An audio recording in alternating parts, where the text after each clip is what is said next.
Actually, I probably should turn the light off. Hang on. There's a light. Oh, that's better. Now, there was going to be another video coming up for this week, which was going to be about my dad getting a Traxxas TRX4. But since I haven't really done anything Christmassy this year, I thought I'd do something for Christmas. I've got the only tree in the background that isn't in the main kitchen / living room area. So this is the only tree I can really stand in front of where there's not so many people around and don't draw myself attention and people wondering what the hell I'm going to do. But since this is about as Christmassy as I'm going to get, I just thought, why the hell not? So I put something on my list. I was thinking about a drone, but DJIs are the best ones, and I didn't really want to put anyone through that because we're feeling the pinch, especially around Christmas, so I didn't really want to put much on my list. So I put something on there that I thought would just get for a bit of fun. And I ended up putting this on my list and actually got it. So this is the new generation Losi Micro-T. Now I did actually have a previous version that ran on, I believe it was 27 megahertz radio gear. It was a blue one with yellow rims, but I do not know. Well, I sold it, so whoever's got that, I hope you've looked after it.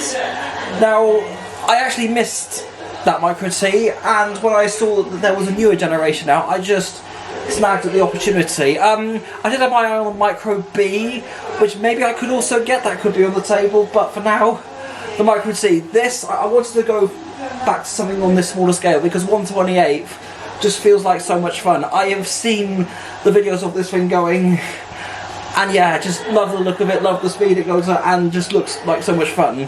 So I pretty much wrapped the video up, so I'm going to take this over to whatever table I can find at my cousin's house and unbox this, because my cousin is actually desperate to get this. He's desperate for me to get this out of the box and running as soon as I can, so let's do that. Right, I've already pre-pilled some of the tape off, otherwise I'll be here, well, I would have been here for a while trying to get that off and film at the same time. So, moment of truth. Moment Jim in particular has been anticipating for, but let's get this thing out. Oh, nice easy opening. I'll put that, hang on. I'll just put that down so it's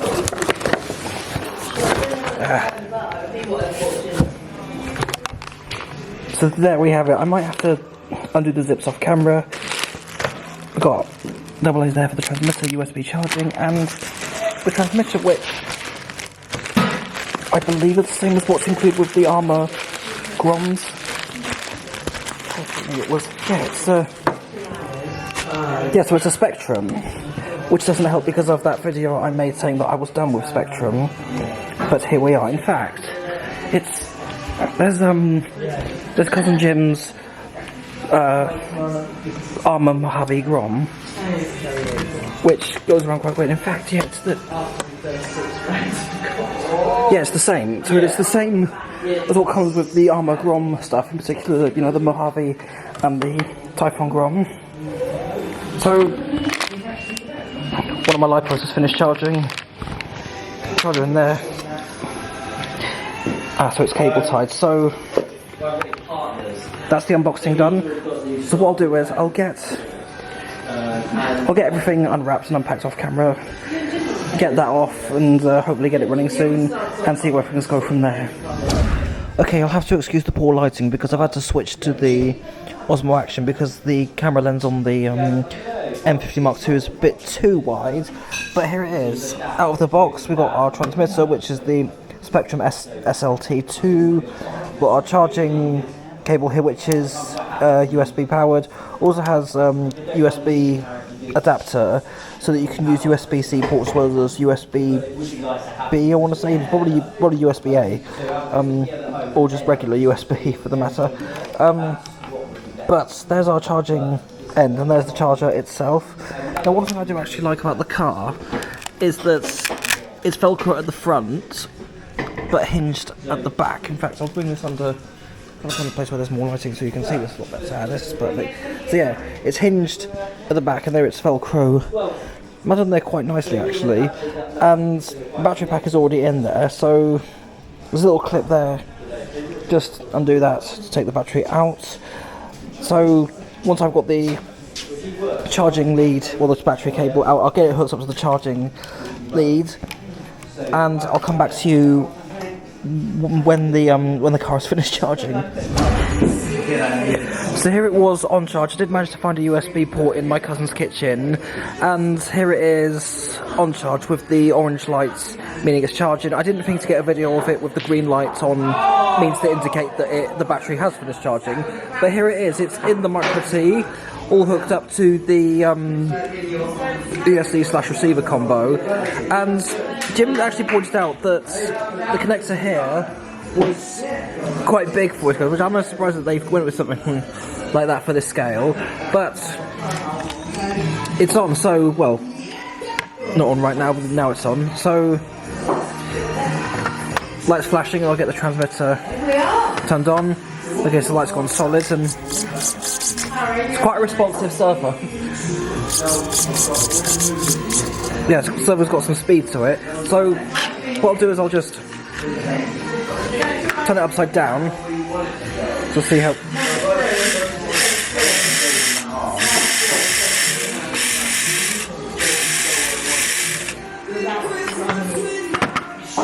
Yep, works perfectly fine, although kind of got to be careful, can't just like slap the body down, because of the way it's held. You can see how off it is from the front there, so if I pull it back up and then probably just push it to its left slightly.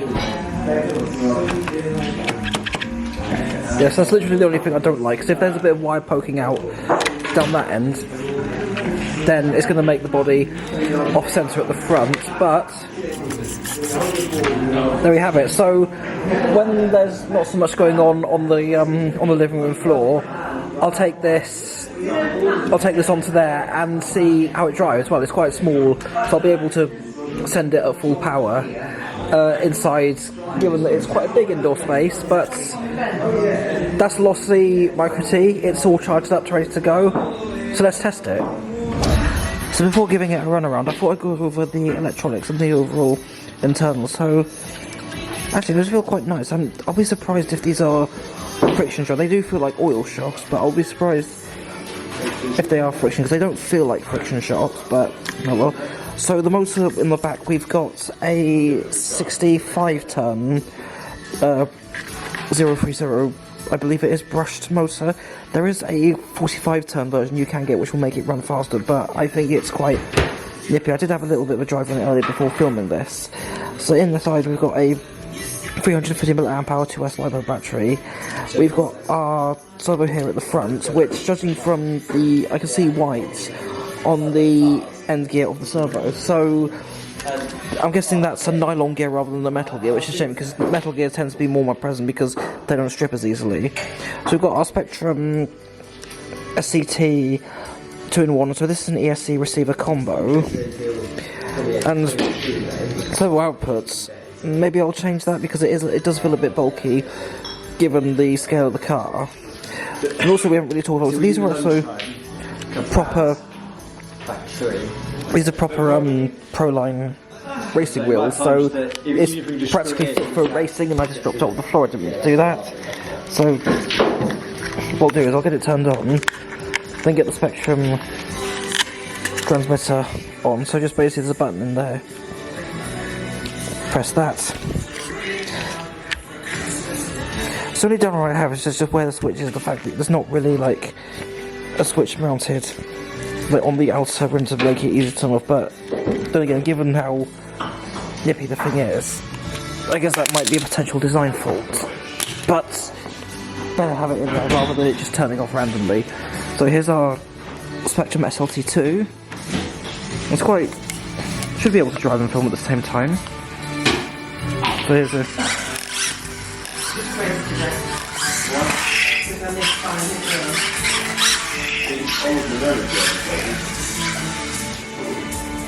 and the amazing thing about it being this small, I can send it and not cause hundreds of pounds worth of damage to anything.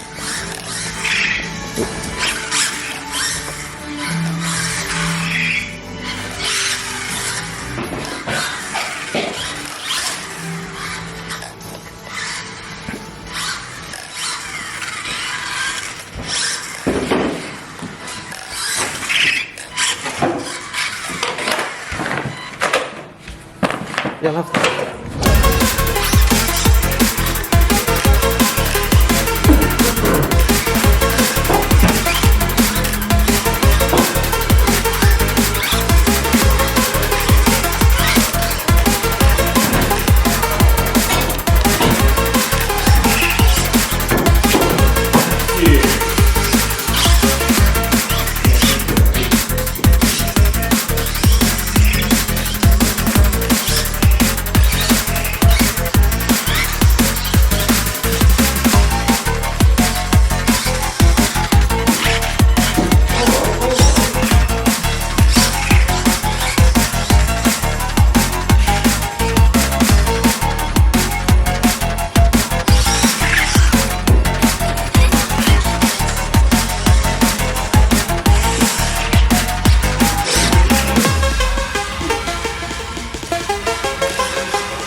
So the final part of this video might be filmed a little bit awkwardly because I'm having to film this in the room I'm staying in because I can't really film it anywhere else. There's literally somebody just asleep, like literally just outside the door in the spare room because I've had to bring an inflatable bed because that's how many people we've got over here.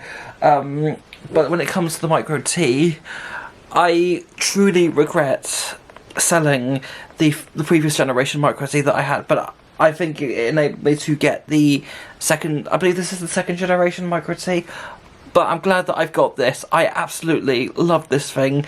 It's so much fun to drive, and you kind of wonder, okay, why the hell would you go for something so small like this when you've gone up to a 1/8, or probably might even eventually go up to a 1/7 or a 1/5 scale, and purely because of just the driving experience of these is something else entirely, and you can drive something indoors and still run around like mad with it. So this is just so much fun, and I think this has not helped my cause because I did say in a previous video that, I know I said this earlier on in the video, but I said that I was done with Spectrum, so having this doesn't quite help. Although this, I don't mind it being included with something, but this Spectrum is actually quite nice to hold, and it's quite nice and compact. So probably the second most compact Bristol grip I've got, following the Turbo Racing P32, and I did debate on putting FlySky stuff with it, but if there is a ESC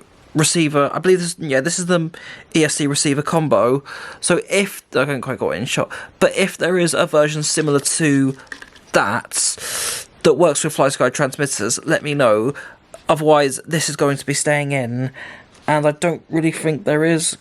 I think it's integrated on that mounting block, so yeah, I'm probably going to just carry on using Spectrum just for this. Now, one other vehicle I do have my eye on as well is the Micro-B. Now, that is in Jadlam, and if you know me, I can't go into Jadlam and not buy something.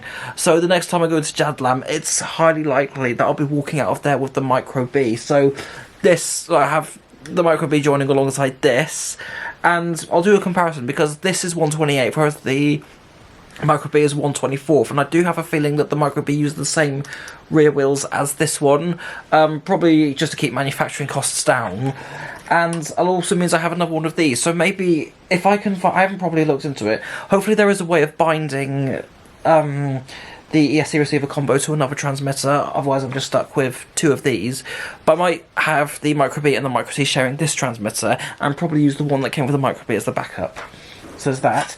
Also, I did look into Lexan.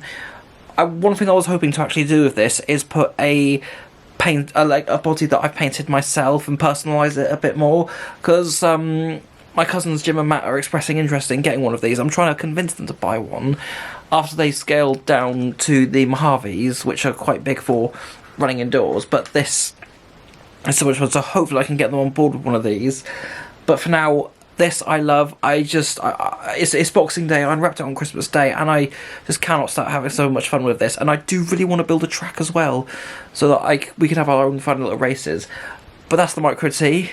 This video may have been a little bit awkward because I haven't been quite myself, just keeping on the down low about it on Christmas Day, and I don't really want to draw myself too much attention with the amount of family that we have. So that's that. That's the Micro-T. Had so much fun with this. Thanks so much for watching, and I'll see you next week.